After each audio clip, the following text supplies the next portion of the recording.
Aloha! Welcome back to another episode of Gil Gets It Done, a monthly program where we go out into the district and we invite people in to talk about various events, functions, businesses, and issues that are affecting the North Shore District. My name is Gil Riviere. I'm the representative for House District 46, which encompasses a large area all the way from Kunia Camp through the North Shore and around to Laie. Today we're on location at Kahuku Farms to talk with some folks about some great businesses, ideas, the history of their farms, and a great agricultural tourism opportunity coming forward. Today with me we have Kylie Matsuda and her dad Melvin Matsuda, and they've got a long history, as I mentioned, in agriculture, and now they're using the 21st century to expand into some other opportunity. So welcome to the show, you guys. Well, thank you very much. Thank you for coming out to visit us. It's a beautiful place. We've been walking around for the last for a while now, getting some scenery shots of the place. It's wonderful. It must be great living and working out here in Kahuku. Farming's a nice life. It's exciting. It's farming, agriculture, and we grew up with that. So it's the way of life for Kylie's a fourth generation now involved with the farms. That's tremendous. I mean, the North Shore, we keep the country and live the country and forever country. We want to see agriculture prosper, and it's really nice to meet folks like you guys who have a successful track record, and the outlook is good going forward. So congratulations to you guys on that. Thank you. Thank you. Yeah. What we're going to do is, what I'd like to do is talk about a little bit of history, how your family got into agriculture, and then where Kylie is taking this particular project. Would you like to start, Melvin? What I know is my grandfather used to be a pineapple farmer and watermelon in the hills up behind of us, and I was too young to know him. He moved back to Japan before I was born, and then my dad used to farm part-time during the plantation days. He used to be a irrigation supervisor for the plantation, and part-time he used to be farming, growing bell peppers, papayas, sweet potatoes, watermelons, various crops. And I was a kid growing up, and I used to help on the farm throughout the high school. And when the plantation shut down in 1971 he had parcels of land, so he was transitioned full-time into farming. Okay. And the watermelons were the crop in those days. Yeah, you guys have a great, you're well known for the watermelons that you guys were growing. Where did you, in Kahuku, you grew up in one of the plantation camps perhaps? Was it? Yes, I grew up right behind, it's a small town called Walkerville. Okay. Plantation house. And my mom, who is 96, still lives there presently. Okay. So got a long history in that house. So we could talk a whole nother show about Kahuku and the housing, but let's stick to the agriculture part. So thank you. Now the diverse parcels that your dad was leasing, how did you end up going from that through your family farm, through this segment of parcels to this property that you have now? How did that transition occur? When I was in high school, sugar was really strong and thriving, so only available parcels of land were kind of like remnant parcels, small and out of the way pieces. So we farmed on those kind of pieces of lands spread out, like part of outside of Kahuku, Malay Kahana. Okay. And then gradually, as a plantation, where the signs were they were going to shut it down, then my dad had opportunity to lease larger parcels that were not part of the plantation, and here we are here in Kahuku, and Clyde Fukuyama, who is my business partner,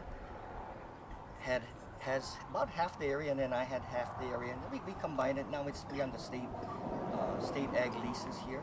We have good long-term leases. Excellent for us. Excellent. So you guys came together with Clyde and the Fukuyamas. They have a tradition similar to your families of agriculture in this area. And you folks came together and joined into one company. When was that? In the 70s or 80s, thereabouts, and 90s it evolved, and you got more and more cooperative. Early 1990s, mid-90s, we formally formed Matsuda Fukuyama Farms Incorporated. Prior to that, we were independent, but farming just like partners, would share plantings, plant crops together, and divide the revenues accordingly. Great. And in the main product, the crops that you're growing now are Retail kind. right now we grow apple bananas, papayas, long eggplant, and luau leaf. That's what we grow commercially for the stores around the state. But we grow a lot of other little crops that we use for our little store here. Okay. So lily koi and cacao. We're learning how to grow vanilla, which has been a great challenge. Yeah. Yeah. Well, that's fun. Now, the crops that you're producing, you're selling through wholesalers? You sell directly to the big box stores, or how do you guys get your product to crop? Because I know you've got some new facilities in the back, right? Yes. Great. A lot of our markets goes through Armstrong Produce, and then we also deal directly with some of the chain stores. And we have support with deliveries. We hire to distribute. But we have great support for marketing. The major food chains have really helped us through our times in thick or thin. Sometimes we have a lot of products and they help us move it. And sometimes when we're running short because of bad weather like that, they'll adjust and they treat us very nicely. We've been really fortunate. Outstanding. Okay, so you've got a background. Your father was a farmer. Your grandfather was a farmer. You guys have made this farm business work, and now Kylie's got a new idea. But I graduated from the Travel Industry Management School from the University of Hawaii. Okay. And halfway through school, I decided that I wanted to come back to the family business. But, to my surprise at that point, my parents weren't exactly thrilled with the idea. They were sending me to college. They wanted me to go off and do my own thing. Okay. So, in order for me to come back to the family business, I had to go and work for other companies first, and I had to have a project or reason to be here. So it took us years, just my dad and I would sit down at the kitchen table while he was cooking, because I don't cook. We would sit down and just kind of brainstorm with different ideas of what I could bring to the farm. And it was actually his idea. One day he came home and he says he has an idea for me.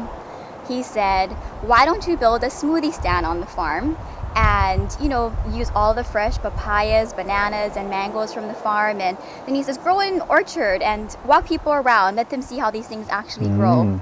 So I thought, wow, this is kind of exciting, a new concept, because I was still thinking farm work, office work, something to that degree. So this was a new concept, and I thought that was, a really great, exciting idea. So that's where we initially came up with the idea, just through conversation at the dinner table. And we thought we would incorporate tours of the farm because we thought it'd be a great educational aspect. There's so many times where we find that children think a banana comes from Costco, realize that there's somebody out there growing it and they don't have a relationship with their farmer or whatnot. So I grew up on a farm. I knew where my food came from, but there's so many times where children don't know. So we thought it'd be great to invite children and adults out to the farm, give them a walking tour or a wagon ride around the farm, and just teach them how things grow. Well, it took us about 5 years to open.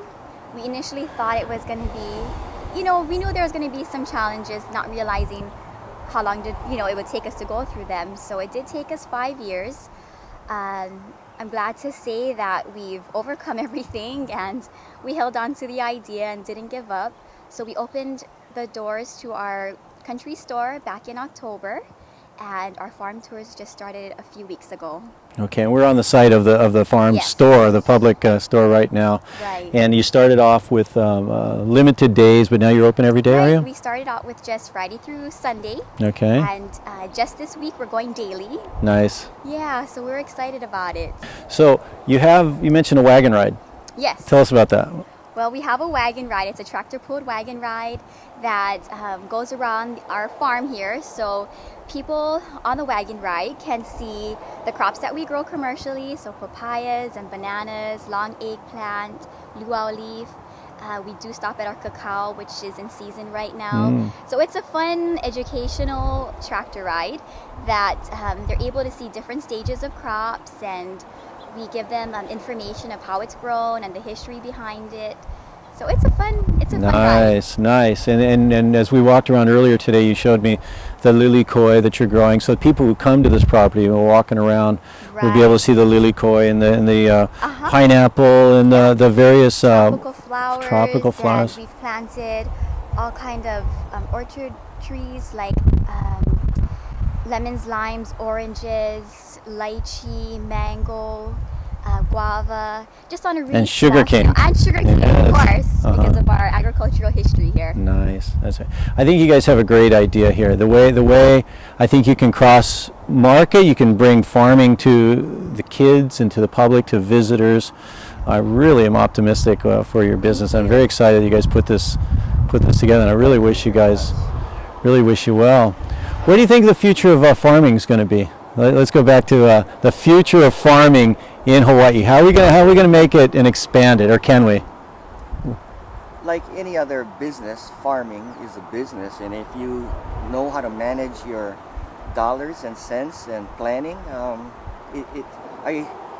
I'm very optimistic that we will continually grow.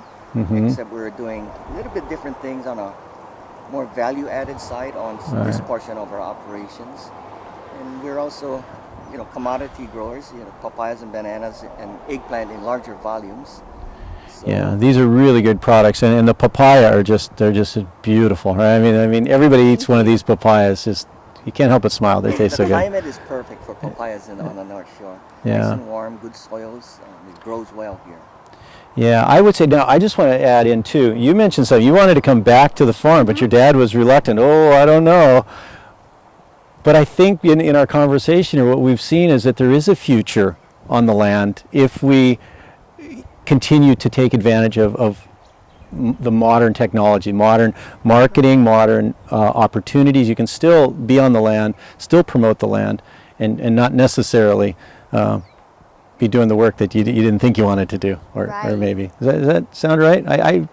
It's a little different what we're doing from Yeah. traditional farming, but we'd sure like to have a lot of visitors and teach them about farming, and then value-adding products is one way that we can grow to another level of business. Just a commodity wholesale selling our fruits and long eggplants is small margins. So we're looking elsewhere to the visitor industry. If you get your lilikoi butter, and you got these tasty little products in the shack here, in the shop, yeah, call it that. Yeah. So, well, that is awesome. Is there anything else you'd like to share about Kahuku Farms, Matsuda, Fukuyama Farms? What would be the takeaway question that people watching this show right now should know about you guys? Besides that you're wonderful people and you got a great product here. Thank you. Go ahead, Kai. Oh, geez. Well, we're just excited to open our farm up here, and for people who are interested in learning about what we do out here or how to grow something, we've had many what they call patio conversations on the deck here, where people are asking about, how to grow something, or why is this the way it is? And it's been fun having a lot of just everyday conversations with people from around the community, from around the state, just sharing with them what we do here. Great. Do you have a website or a phone number? How do people find out more about this? Our website is www.kahukufarms.com. Kahukufarms.com. Yes. Fantastic. Well, let's leave it at that. I really appreciate you guys having us out today. It's been fun chatting with you, and we'll wrap this little interview up right now. Again, this is Gil Gets It Done on location in Kahuku at Kahuku Farms. It's an honor to be the representative for this district. It never ceases to amaze me how many great things we have out on the North Shore.